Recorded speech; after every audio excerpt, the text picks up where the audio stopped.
Oke teman-teman, kali ini kita akan menjawab pertanyaan salah satu subscriber, salah satu teman kita di DM saya berkaitan dengan adanya pertanyaan bagaimana kalau seorang suami istri dengan anak yang memiliki asuransi jiwa, kemudian mereka pergi dengan pesawat dan ternyata pesawatnya mengalami kecelakaan dan tiga-tiganya meninggal dunia. Padahal nama ketiganya ada di dalam polis, dan apakah manfaat uang pertanggungannya tetap bisa cair atau diambil oleh perusahaan asuransi? Nah, untuk menjawab pertanyaan itu, yuk kita simak video berikut ini.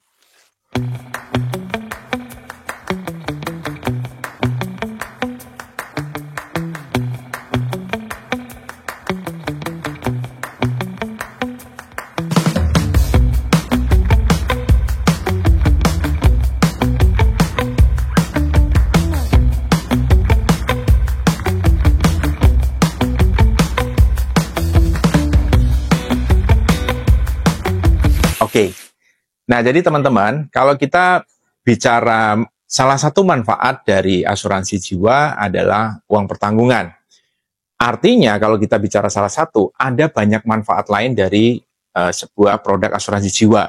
Biasanya kalau kita mengkategorikan manfaat produk asuransi jiwa dalam dua kategori, yaitu manfaat hidup atau living benefit dan manfaat meninggal dunia atau death benefit.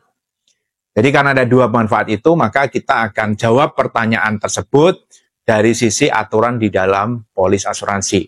Di dalam polis asuransi kita sudah diatur dengan cukup jelas bagaimana manfaat itu akan dibayarkan. Oke, pertama kali kalau kita bicara pembayaran manfaat, tentu harus ada namanya pengajuan. Siapa sih yang sebenarnya berhak melakukan pengajuan dan siapa yang berhak menerima manfaat tersebut? Nah, jadi ada perbedaan antara mengajukan dengan menerima.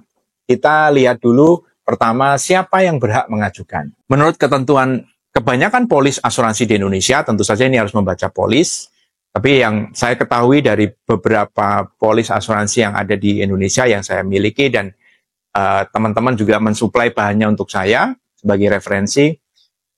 Pertama, siapa yang berhak mengajukan pembayaran manfaat asuransi jiwa? Baik itu living benefit maupun death benefit. Yang berhak mengajukan pembayaran manfaat adalah pemegang polis. Nah, di sini makanya saya selalu men-encourage ibu-ibu terutama untuk menjadi pemegang polis, karena pemegang polis adalah tokoh utama yang bisa mengatur apa-apa yang ada di dalam polis.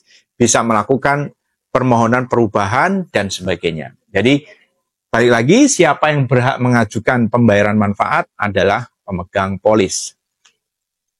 Lalu bagaimana halnya bila pemegang polisnya sudah meninggal dunia atau berhalangan? Artinya mungkin sakit atau cacat yang membuat dia tidak bisa hadir atau melakukan pengajuan, tidak mampu melakukan pengajuan. Nah, pengajuan manfaat bila pemegang polisnya sudah meninggal atau berhalangan, maka bisa digantikan oleh penerima manfaat atau yang ditunjuk sebagai penerima manfaat di dalam polis. Jadi misalnya contoh, pemegang polisnya adalah istri, tertanggung adalah suami, penerima manfaat adalah anak, maka yang berhak mengajukan manfaat pembayaran, yang berhak mengajukan pembayaran manfaat menggantikan pemegang polis yang tidak mampu atau berhalangan adalah anaknya sebagai yang ditunjuk sebagai penerima manfaat. Oke. Lalu bagaimana halnya bila pemegang polis dan penerima manfaat juga ternyata sudah meninggal? Berarti ini tinggal tertanggung nih. Siapa yang berhak untuk mengajukan pembayaran manfaat? Baik itu death benefit maupun living benefit. Yang berhak mengajukan apabila pemegang polis dan penerima manfaat berhalangan atau sudah meninggal adalah ahli waris. Nah, ini sebagai referensi, aturan ini diadopsi juga oleh beberapa perusahaan asuransi, salah satunya adalah PT AIA Finansial. Jadi saya melihat berdasarkan aturan di dalam polis PT AIA Finansial. Nah, itu dalam hal pengajuan. Lalu siapa yang bisa menerima setelah manfaat itu diajukan? Nah, manfaat itu nanti akan, tadi karena manfaat ada dua macam, maka yang menerima juga akan berbeda. Jadi kita melihat dari living benefit dulu atau manfaat hidup ya. Apa sih living benefit? Bisa namanya ROP atau pengembalian premi. Nilai tunai investasi, nilai tunai dijamin dari produk-produk endowment atau produk-produk tradisional yang menjanjikan nilai tunai. Itu adalah namanya living benefit. Atau mungkin reimbursement dari perawatan rumah sakit, karena mungkin kartu kesehatannya tidak dipakai. Atau mungkin manfaat uang pertanggungan atas penyakit kritis. Itu yang kita sebut sebagai living benefit. Nah, manfaat living benefit itu yang bisa menerima adalah pemegang polis. Ya, jadi manfaat living benefit, baik itu ROP, nilai tunai, itu akan diterimanya oleh pemegang polis. Itu balik lagi kenapa saya mengencourage ibu-ibu untuk menjadi, atau para istri, untuk menjadi pemegang polis. Karena dia yang akan menerima manfaat hidup.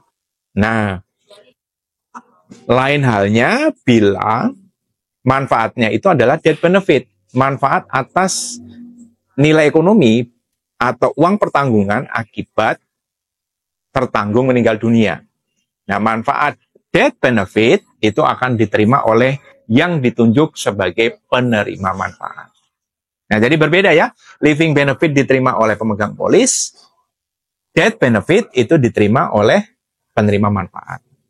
Nah, itu baru case yang pertama. Bagaimana halnya kalau case-nya death benefit, tetapi penerima manfaat sudah meninggal duluan. Jadi misalnya ini ada suami sebagai tertanggung, istri sebagai pemegang polis, dan anak-anak sebagai penerima manfaat. Lalu ternyata anaknya meninggal duluan dibandingkan orang tuanya. Ternyata kemudian orang tuanya meninggal sebagai tertanggung, ya tadi bapaknya. UP-nya cair kepada siapa? Nah, UP bila uang pertanggungan atas death benefit, bila penerima manfaat sudah meninggal duluan, akan diterimakan kepada ahli waris penerima manfaat sesuai hukum waris yang berlaku. Jadi nanti penerimaannya akan dilihat agama si nasabah atau agama si penerima manfaat. Agamanya apa? Kalau agamanya Islam, maka dia akan ikut hukum waris Islam. Kalau agamanya tidak beragama Islam, maka memakai hukum waris perdata atau hukum waris adat. Nah, itu ya.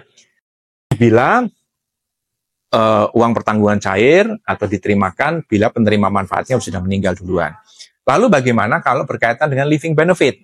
Living benefit akan dibayarkan kepada tadi pemegang polis.